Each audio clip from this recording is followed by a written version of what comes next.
Assalamualaikum warahmatullahi wabarakatuh. Perkenalkan, kami dari kelompok 4 dan di sini kami akan mempresentasikan hasil diskusi kami mengenai analisis prodi sistem komputer berdasarkan visi, misi, IFV, IEV, CPM, dan QSPM.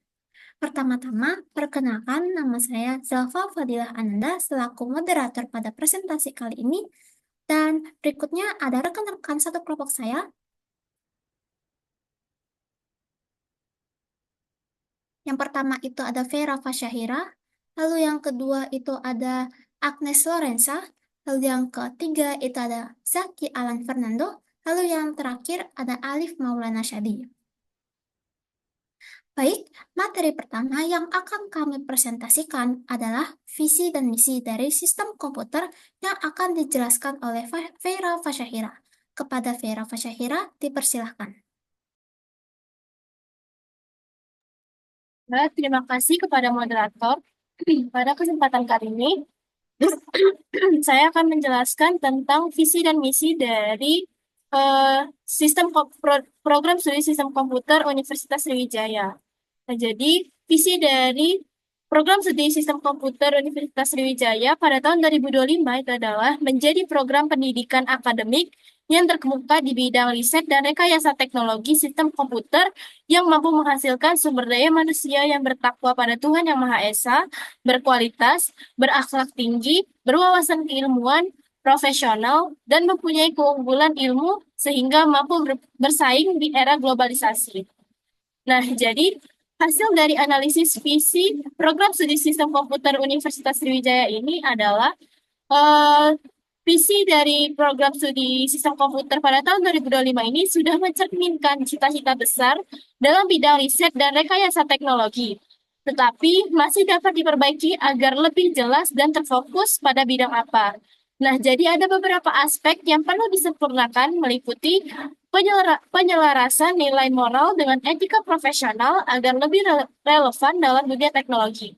Selanjutnya itu ada penyederhanaan cakupan visi agar lebih terfokus pada keunggulan utama.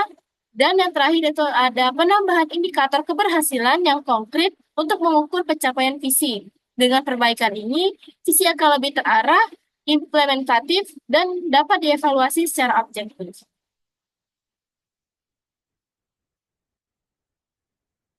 Selanjutnya, misi dari program studi sistem komputer Universitas Sriwijaya itu yang pertama ada meningkatkan kualitas, kuantitas, dan pendaya gunaan sumber daya manusia di bidang sistem komputer dengan tujuan untuk mengatasi kesenjangan digital, kesenjangan informasi, dan meningkatkan kemandirian masyarakat dalam pemanfaatan teknologi informasi dan komunikasi atau TIK secara kolektif, secara efektif, optimal. Yang kedua, meningkatkan kapasitas personil, baik untuk lingkungan pemerintah dalam rangka meningkatkan tata pamong, maupun lingkungan industri dalam memacu perkembangan industri, baik industri TIK itu sendiri maupun TIK sebagai pendukung industri atau bisnis dan aktivitas lainnya. Selanjutnya, hasil analisis misi program studi sistem komputer Universitas Sriwijaya yang telah kami analisis itu ada misi yang dijalankan dari program studi sistem komputer Universitas Sriwijaya itu telah mencerminkan 5 dari 9 faktor utama, yaitu konsumen, pasar, filosofi, konsep diri, dan citra publik. Misi ini memiliki tujuan yang baik dalam pemberdayaan masyarakat melalui peningkatan sumber daya manusia di bidang sistem komputer untuk mengatasi kesenjangan digital. Namun, target konsumen masih kurang spesifik. Sebaiknya lebih jelas apakah menyasar pada pelajar, tenaga kerja, atau industri. Bentuk produk dan jasa juga belum dijelaskan secara konkret, seperti pelatihan, sertifikasi, atau penelitian. Nah, dari sisi pasar, cakupan geografis tidak disebutkan, sehingga perlu diperjelas apakah berskala lokal, nasional, atau internasional. Selanjutnya, teknologi yang digunakan masih umum pada TIK tanpa menyebutkan bidang spesifik seperti kecerdasan buatan atau keamanan cyber. Keberlanjutan program juga belum dijelaskan termasuk strategi pertumbuhan dan pendanaan jangka panjang. Filosofi mencerminkan pemberdayaan digital, tetapi kurang menyoroti nilai inti seperti inovasi atau integritas. Selain itu, tidak ada pembahasan mengenai diferensiasi program, strategi citra publik, serta pengembangan tenaga pendidik yang mendukung keberhasilan program. Oleh karena itu, visi ini perlu diperdalam dengan memperjelas target konsumen, bentuk layanan, teknologi utama, serta strategi keberlanjutan agar lebih terarah dan berdampak nyata. Sekian penjelasan dari saya kembalikan ke moderator. Baik, terima kasih kepada Vera Fasyahira. Berikutnya itu ada analisis faktor internal pada prodi sistem komputer Unsri. Terdapat faktor kekuatan dan kelemahan. Yang pertama, pada faktor kekuatan itu terdapat fasilitas yang lengkap dengan ruang akademik dan ruang laboratorium komputer yang memadai. Saya beri bobot 0,08 dikarenakan fasilitas yang lengkap dapat mendukung kegiatan belajar mengajar dan praktikum mahasiswa. Faktor ini penting, namun bukan yang paling dominan. Yang kedua, itu ada tenaga pengajar yang berkualitas. Saya beri bobot 0,1 dengan rating 4 dikarenakan tenaga pengajar memiliki peran yang besar dalam dunia pendidikan, sehingga dapat meningkatkan kualitas mahasiswa. Yang ketiga, itu adalah menghasilkan mahasiswa yang kompeten. Saya beri bobot 0,07 dikarenakan ada beberapa hal yang menyebabkan hal ini yang akan saya jelaskan pada faktor kelemahan nanti. Lalu yang keempat itu ada kurikulum yang relevan dengan kebutuhan industri. Saya beri bobot 0,08 dengan rating 4 dikarenakan kurikulum yang sesuai dengan kebutuhan industri ini dapat meningkatkan peluang kerja lulusan. Lalu yang kelima itu ada menghasilkan lulusan yang siap kerja. Saya beri bobot 0,05 dengan rating 3 dikarenakan tidak hanya lulusan mahasiswa Unsri saja yang siap kerja, namun juga dari universitas lain dengan prodi yang sama sehingga menimbulkan persaingan yang ketat nantinya. Lalu yang keenam itu ada reputasi universitas. Saya beri bobot 0,1 dengan rating 4 dikarenakan dibandingkan dengan universitas lain pesaingnya dalam prodi sistem komputer, Unsri memiliki reputasi yang lebih baik dibandingkan pesaing-pesaingnya, sehingga dapat membantu para lulusan untuk mendapatkan pekerjaan. Lalu yang ketujuh, itu ada kerjasama dan jaringan. Saya beri bobot 0,08 dengan rating 4 dikarenakan selain memiliki reputasi yang baik, Unsri juga memiliki jaringan yang besar di kota ini, sehingga dapat membantu lulusan dalam mendapatkan pengalaman dan pekerjaan. Lalu yang kedelapan, itu ada ketersediaan beasiswa.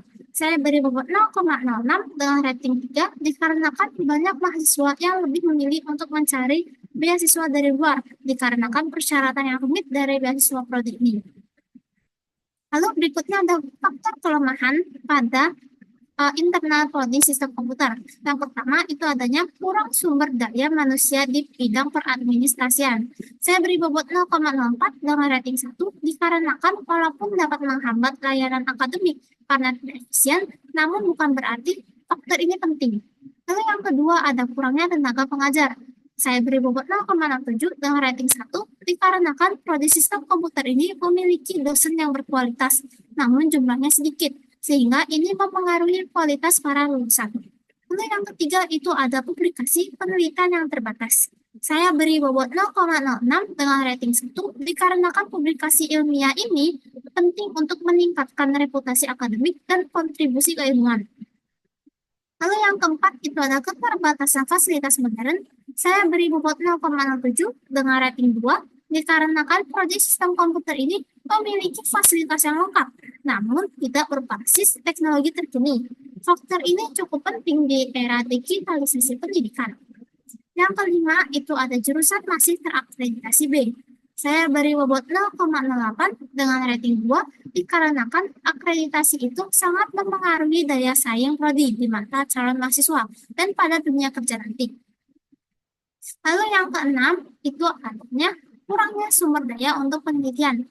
Saya beri bobot 0,06 dengan rating 1 dikarenakan dengan sumber daya penelitian yang terbatas dapat menghambat inovasi dan pengetahuan akademik. Total dari bobot dari awal faktor kekuatan hingga kelemahan adalah jumlahnya 1. Dan total jumlah kali antara bobot dan rating adalah 3,7. Berikutnya ada materi analisis CPMF dan analisis faktor eksternal pada sistem komputer unsri yang akan dijelaskan oleh Alif Maulana Syadi. Pada Alif Maulana Syadi, dipersilakan. Baik, terima kasih kepada moderator. Untuk faktor eksternalnya, kita ada peluang. Yang pertama yaitu otonomi akademik dan keuangan akibat PTNBH. Perubahan status Unsri menjadi PTNBH atau perguruan tinggi negeri berbasis hukum memberikan keluasaan dalam pengelolaan akademik dan keuangan, memungkinkan jurusan untuk lebih fleksibel dalam pengembangan kurikulum dan peningkatan kualitas pendidikan, sehingga diberikan bobot 0,12 dengan rating 4 dengan skor 0,48. Yang kedua, peluang pendanaan dari mitra industri. Kerjasama dengan industri dapat membuka sumber pendanaan tambahan bagi jurusan, terutama dalam mendukung riset, pengadaan laboratorium, serta program magang bagi mahasiswa. Jika didapatkan bobot 0,1 dengan rating 3 dan skor 0,3. Ketiga, itu ada permintaan tinggi sumber daya manusia di bidang teknologi pertambangan. Dengan meningkatnya kebutuhan tenaga ahli di industri pertambangan berbasis digital, lulusan sistem komputer memiliki peluang besar untuk berkarir di bidang otomasi, Internet of Things, Big Data, dan Cyber Security. Dapatkan bobotnya 0,1 dengan rating 4 dan skor 0,4. Yang keempat ada dukungan pemerintah terhadap riset digitalisasi. Pemerintah mendorong digitalisasi di berbagai sektor sehingga Unsri berpotensi mendapatkan hibah penelitian dan program pengembangan teknologi yang dapat meningkatkan kualitas akademik dan inovasi. Sehingga didapatkan bobotnya 0,1 dengan rating 3 dan skor 0,3.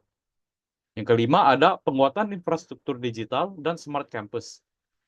Peningkatan infrastruktur teknologi di kampus seperti jaringan internet cepat dan platform pembelajaran digital mendukung proses akademik yang lebih efektif dan modern, sehingga didapatkan bobot 0,06 dengan rating 3 dan skor 0,24. Yang keenam, meningkatnya kesadaran industri terhadap keamanan cyber. Dengan meningkatnya ancaman cyber, industri semakin membutuhkan tenaga ahli di bidang keamanan cyber, sehingga membuka peluang kerjasama dan kesempatan kerja bagi lulusan sistem komputer. Didapatkan bobotnya 0,07 dengan rating 4 dan skor 0,28. Selanjutnya ada di bagian ancaman. Yang pertama, persaingan dengan universitas lain. Banyak universitas yang menawarkan program studi serupa dengan fasilitas yang lebih maju dan reputasi yang lebih kuat. Sehingga Universitas Sriwijaya harus meningkatkan daya saingnya agar tetap kompetitif.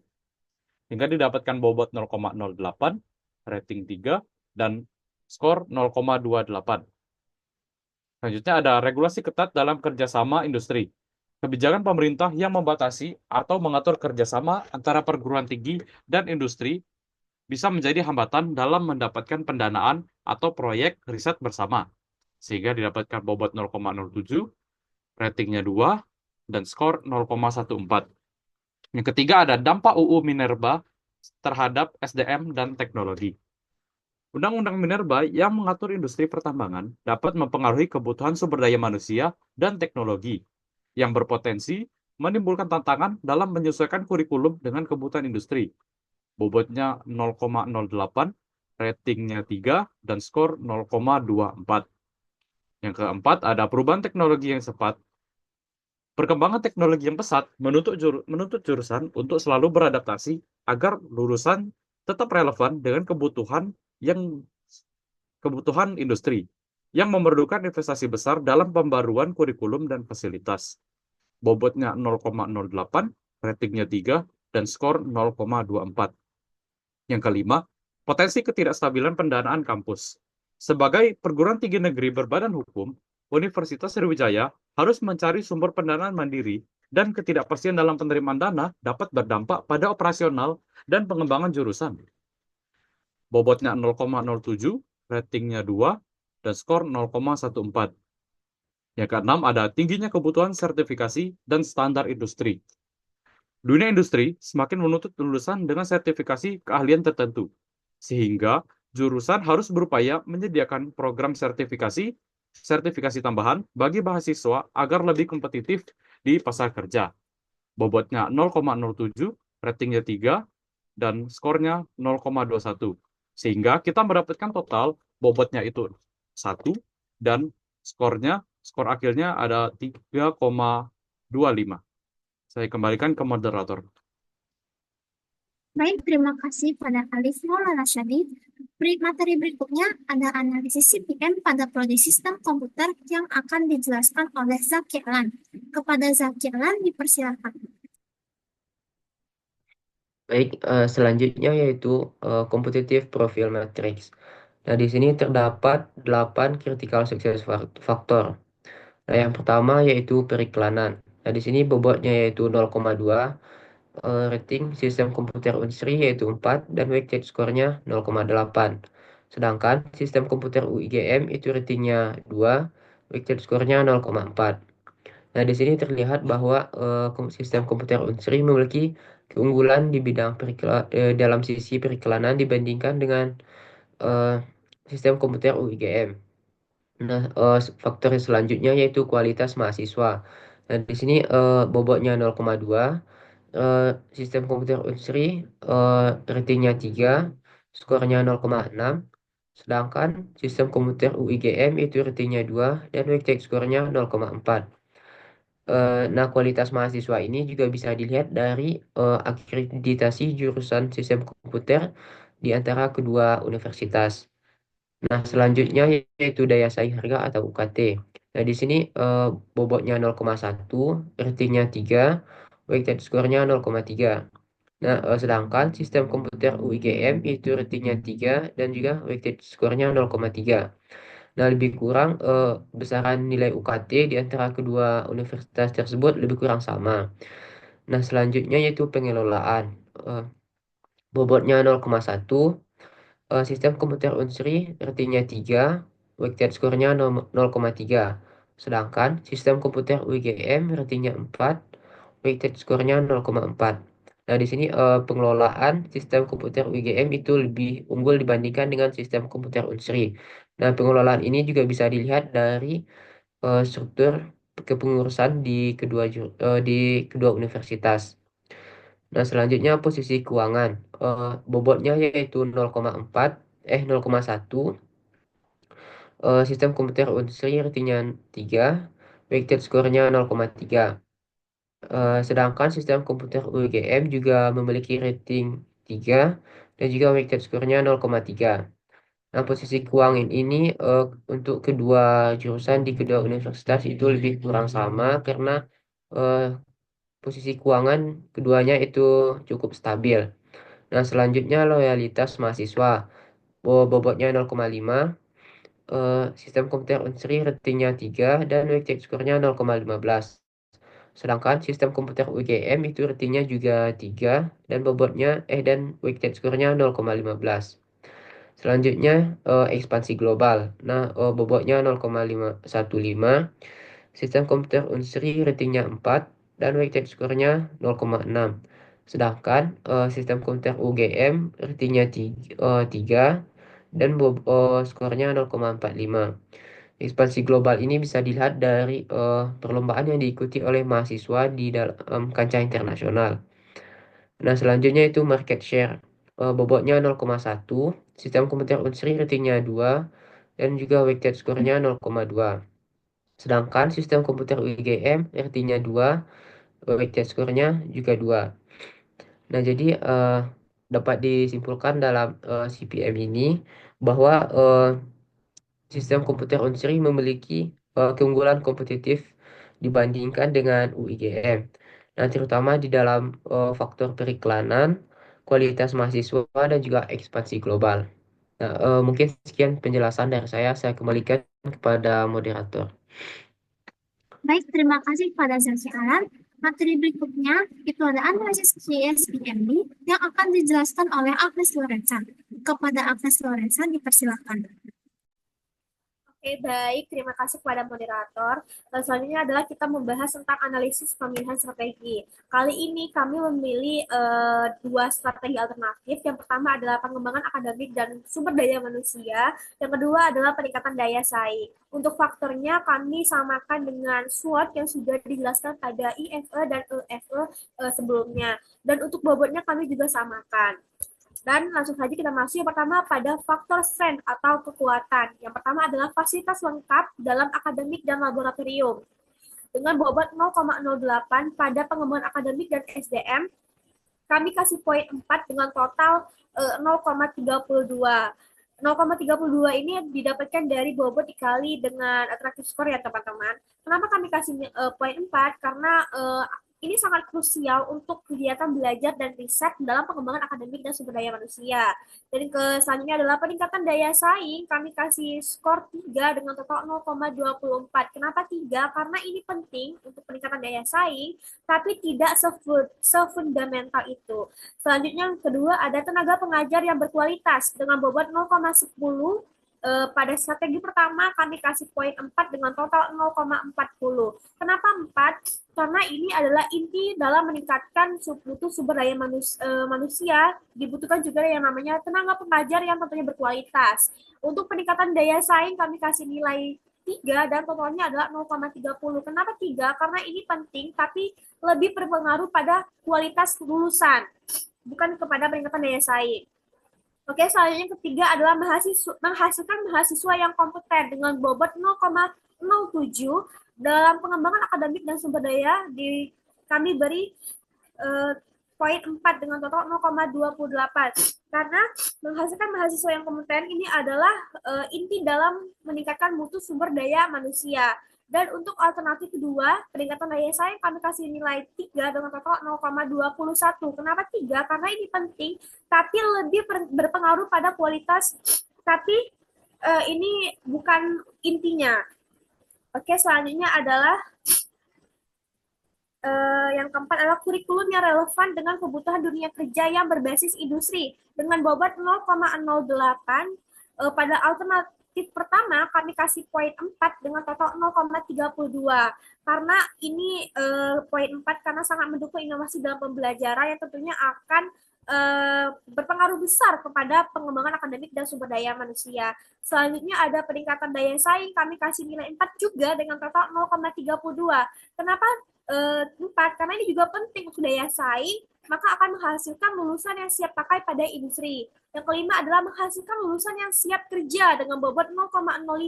Pada alternatif pertama, kami kasih poin 3 dengan total 0,15. Kenapa 3? Karena tentunya ini adalah hasil dari lulusan yang siap kerja tentunya akan berpengaruh kepada pengembangan akademik dan tentunya ini akan menjadi branding pada sumber daya manusia. Nah, dalam peningkatan daya saing kami beri poin 4 dan tentunya ada dengan total 0,20. Kenapa 4? Kenapa tinggi? Karena lulusan yang siap kerja ini akan tentunya memberikan peningkatan daya saing dengan dunia luar. Nah, yang keenam adalah reputasi universitas dengan bobot 0,10 pada alternatif pertama, yaitu kami kasih poin 4 dengan total 0,40. Kenapa 4? Karena tentunya reputasi universitas ini berpengaruh mungkin berpengaruh karena dilihat dan dinilai dari akademiknya juga sumber daya manusia yang dihasilkan. Nah, untuk peningkatan daya saing, kami kasih nilai 3 dengan total 0,30. Kenapa 3? Karena reputasi universitas ini tentunya sangat penting dalam peningkatan daya saing. Nah, yang selanjutnya adalah kerjasama dan jaringan dengan bobot 0,08. Kami kasih pada alternatif pertama yaitu 3 dengan total 0,24. Kenapa 3? Karena kerjasama dan jaringan ini adalah mendukung kolaborasi dalam penelitian dan pengajaran. Sebentar ya guys. Oke, lanjut. Untuk alternatif yang ketiga yaitu kami kasih nilai 4 dengan total poin yaitu 0,32. Kenapa 4? Karena dalam kerjasama dan jaringan ini tentunya akan membantu sekali sebuah universitas itu meningkatkan daya saingnya. Nah, yang terakhir yaitu ketersediaan beasiswa dengan bobot 0,06 pada alternatif pertama yaitu pengembangan akademik dan sumber daya manusia, kami kasih poin 3 dengan total 0,18. Kenapa 3? Karena tentunya ketersediaan beasiswa ini sangat penting untuk mendukung akses mahasiswa berprestasi yang tentunya berpengaruh pada pengembangan akademik dan sumber daya manusia. Nah, untuk strategi alternatif kedua yaitu peningkatan daya saing, kami kasih nilai 3 juga dengan total 0,18 karena ketersediaan beasiswa ini tentunya akan menarik calon mahasiswa, dampaknya juga serupa untuk peningkatan daya saing nanti. Oke, selanjutnya adalah weakness atau kelemahan. Yang pertama adanya kurangnya sumber daya manusia. Next, untuknya kurangnya manusia di tenaga peradministrasian dengan bobot 0,04. Pada alternatif pertama kami kasih poin 2 dengan total 0,08. Kenapa 2? Karena kurangnya sumber daya di peradministrasian ini memang sedikit mempengaruhi proses akademik pada nantinya, tapi tidak seberpengaruh itu. Nah, selanjutnya untuk di strategi alternatif kedua, yaitu peningkatan daya saing, kami kasih skor 3 dengan total 0,12. Kenapa 3? Karena tentunya kurangnya sumber daya manusia di peradministrasian ini akan lebih mempengaruhi pada operasional dan mendukung daya saing jika di peradministrasian ini diperbaiki. Oke, selanjutnya. Dan selanjutnya ada faktor kurangnya tenaga pengajar dengan bobot 0,07. Kami pada strategi pertama pada pengembangan akademik dan sumber daya manusia dikasih poin 4 dengan total 0,28. Tentunya sangat menghambat ya teman-teman dalam peningkatan SDM secara tinggi karena kurangnya tenaga pengajar tentunya akan mempengaruhi kepada peningkatan atau pengembangan akademik. Nah, untuk alternatif yang kedua, kami kasih poin 2 atau skor 2 dengan total 0,14. Kenapa 2? Kurangnya tenaga pengajar ini memang berdampak langsung pada daya saing daya saing, tapi tidak seberpengaruh itu. Untuk yang ketiga ada publikasi penelitian yang terbatas dengan bobot 0,06. Alternatif pertama kami kasih poin 3 dengan total 0,18. Kenapa 3? Karena ini mengurangi reputasi akademik karena ketika publikasi penelitian itu yang terbatas berarti dalam sebuah universitas bahwasannya memang kurang dalam akademik ya. Nah, yang selanjutnya untuk alternatif kedua kami kasih poin 2 dengan total 0,12. Kenapa 2? Karena publikasi penelitian yang terbatas ini kurang berpengaruh langsung pada daya saing. Dan untuk yang keempat ada keterbatasan kualitas modern dengan bobot 0,07. Kami kasih poin 3 pada alternatif pertama dengan total 0,21. Kenapa 3? Karena sangat berpengaruh untuk pengembangan akademik. Jika misalnya memang kurang komputer, maka juga akan berpengaruh pada akademik. Dan untuk yang alternatif kedua, yaitu kami kasih nilai 2, yaitu 0,14. Ini berpengaruh dalam daya saing karena akan kalah pada universitas atau jurusan yang lebih lengkap fasilitasnya dan lebih modern. Dan kelima ada jurusan yang masih terakreditasi B dengan bobot 0,08. Pada alternatif pertama yaitu pengembangan akademik dan sumber daya manusia kami dikasih nilai 4 dengan total 0,32. Kenapa 4? Karena tentunya ketika akreditasi B ini bagus, cuman memang akan sangat berpengaruh sekali pada pengembangan akademik tentunya karena akreditasi itu memang dinilai secara menyeluruh. Dan alternatif kedua yaitu kami kasih nilai 3 dengan total 0,24. Tentunya ini akan menjadi sangat poin yang krusial dalam daya saing. Nah, yang keenam atau yang terakhir yaitu kurangnya sumber daya untuk penelitian. Dengan bobot 0,06 pada alternatif pertama kami kasih nilai 3, 0,18 dan alternatif kedua kami kasih skor 2 dengan total 0,12. Nah, apabila ditotalkan strength dan juga weakness, bobotnya itu akan menghasilkan poin totalnya adalah 1. Dan ini adalah opportunities atau peluang. Yang pertama ada otonomi akademik dan keuangan akibat PTNBH dengan bobot 0,12. Pada alternatif pertama, kami kasih skor 4 dengan total 0,4. Inovasi. Nah, untuk yang alternatif kedua, kami kasih skor 3 dengan total 0,36. Kenapa 3? Karena ini memberikan fleksibilitas kebijakan, tapi dampaknya itu langsung lebih kecil pada operasional pemasaran. Nah, yang kedua, kami ada peluang pendanaan dan mitra industri dengan bobot 0,10. Alternatif pertama kami kasih skor 4 dengan total 0,40. Kenapa 4? Karena ini sangat menunjang peningkatan riset dan SDM.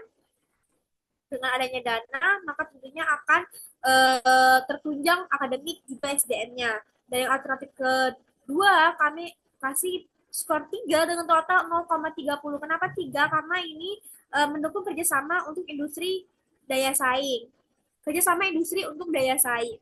Faktor ketiga yaitu ada permintaan tinggi SDM di bidang teknologi pertambangan dengan bobot 0,10. Alternatif pertama skornya 4 dengan total 0,40. Kenapa 4? Karena kenapa 4? Karena tentunya dengan permintaan tinggi SDM di bidang teknologi pertambangan, tentunya ini mendukung peningkatan program akademik untuk kebutuhan pasar. Nah, selanjutnya untuk alternatif kedua sama, yaitu 4, totalnya juga 0,40. Kenapa 4? Karena ini sangat relevan untuk daya saing lulusan di pasar kerja nantinya.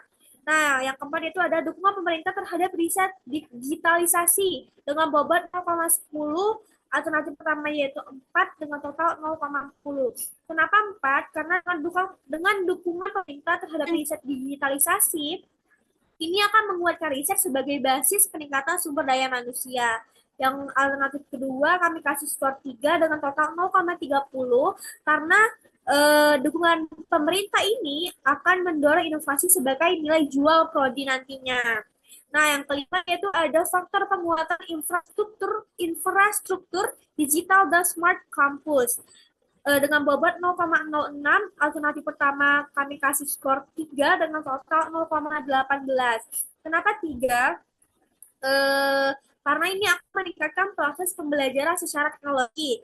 Alternatif kedua yaitu kami kasih skor 4 dengan total 0,24. Kenapa 4? Karena ini dengan penguatan infrastruktur dan juga di smart campus itu akan sangat kritis dalam menunjang keunggulan daya saing. Nah, yang keenam yaitu adanya meningkatnya kesadaran industri terhadap keamanan siber dengan bobot 0,07. Strategi pertama poinnya 3 dengan total 0,21. Kenapa 3? Karena ini sangat penting sebagai nilai tambah akademik tentang keamanan siber. Nah, yang strategi kedua kami kasih skor 4 dengan total 0,28. Kenapa 4? Karena tentunya ini akan sangat penting untuk menarik kerjasama dan relevansi di industri nantinya. Oke, selanjutnya. Nah, yang terakhir yaitu ada threats atau ancaman. Nah, yang faktor pertama yaitu ada persaingan dengan universitas lain. Bobotnya 0,08. Strategi pertama yaitu skornya 3 dengan total 0,24. Kenapa 3? Karena tentunya ini akan mempengaruhi jumlah mahasiswa dan reputasi yang akan nantinya berdampak kepada pengembangan akademik juga SDM nantinya. Dan yang kedua, strategi kedua kami kasih skornya 4. Yaitu dengan total 0,32. Tentunya dalam dunia daya saing, persaingan ini dengan universitas lain adalah faktor utama yang harus dihadapi secara agresif oleh universitas atau juga jurusan. Nah, yang kedua yaitu ada regulasi ketat dalam kerjasama industri dengan bobot 0,07 dengan strategi pertama poinnya 2, totalnya 0,14. Kenapa kedua? Dengan regulasi ketat itu akan mengurangi peluang kerja sama juga nanti akan berdampak kepada peminatan mahasiswa nantinya.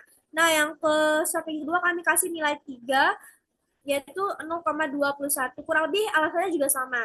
Dan yang ketiga yaitu ada dampak UU Minerba terhadap SDM dan teknologi dengan bobot 0,08. Strategi pertama dan keduanya sama-sama 3 dengan skornya juga 0,24. Alasannya adalah ini sangat mempengaruhi strategi pengembangan SDM juga secara relatif akan mempengaruhi pada daya saing.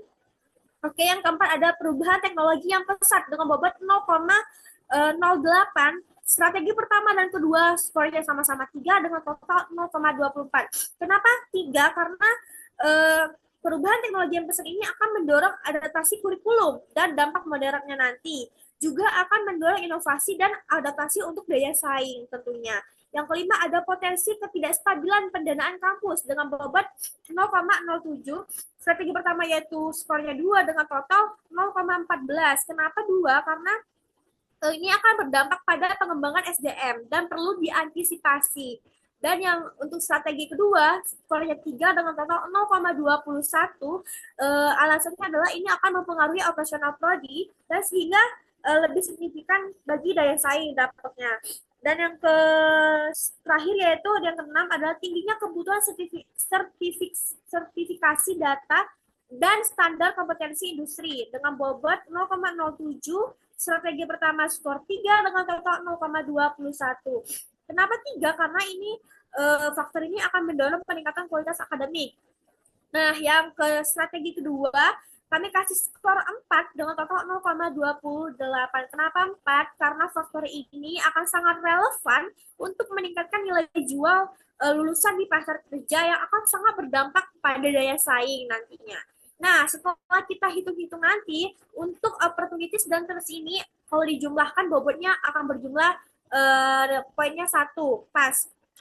Nah, untuk strategi pertama, yaitu pengembangan akademik dan sumber daya manusia, dari SWOT tadi ditambahkan totalnya adalah 6,82.